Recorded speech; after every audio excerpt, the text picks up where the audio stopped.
Let's take a look at the arm lock through the eyes of a white belt and how that changes as you work towards your black belt. Initially, you may only recognize the position itself. That's an armbar. Look, his legs are over that other guy's body, and then if he lifts his hips, he'll get the tap. Or the guy in brown is going to have a very sore elbow. Next, you learn to recognize the opportunity for the armbar. When James pushes up on my chest, I transfer the weight to my hands to make my legs mobile. I turn 90 degrees and throw my leg over his face. When you start jiu-jitsu, you'll quickly learn that you're more likely to get the arm lock from the guard than from the mount. I put my foot on James's hip, get one leg to hang off his back, the other one goes over his face. Then I lift my hips for the submission. But perhaps I need to use my forearm against his neck to hold enough space so that my leg can wrap over his head. I also need to recognize that whatever arm he's going to be putting on my throat is the arm I'm going to be locking out. Combinations also make things easier. If I go for an Americana from mount, his natural reaction is to pull his arm back into center line to protect it, because his leverage is so much better when it's in front of him. I learned to use this to my advantage and transition to a straight arm lock using his resistance. I can also attack his neck to threaten a choke. His hands come up to block the choke, and then I slide my knee into position behind his arm, flip my other leg to keep the position tight and allow no space for him to escape with. Finally, I throw my leg over his face to finish the arm lock. Another common reaction is for him to expose his free arm as I attack for the Americana. I need to be thinking ahead and make sure he can't use a free arm to defend my attack.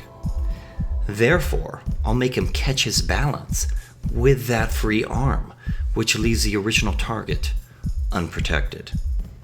Now, if he drops his body weight and stacks me to prevent me from extending my hips, then I have to move around him. Don't fight his power and strength. Instead, spin underneath him, force him to roll, and finish the arm lock anyway.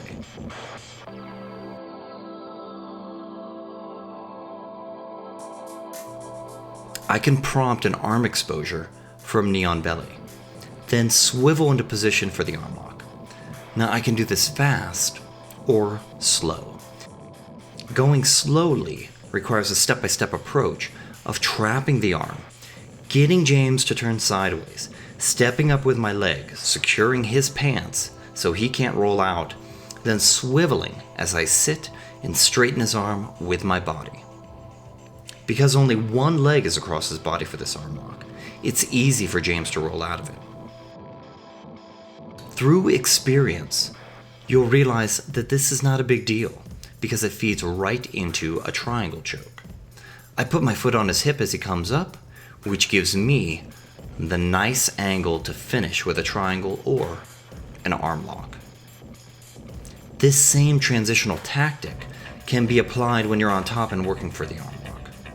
Just slip your leg through his arms and let him roll into your triangle or arm lock. Or change to a compression technique if he wants to keep the arm bent.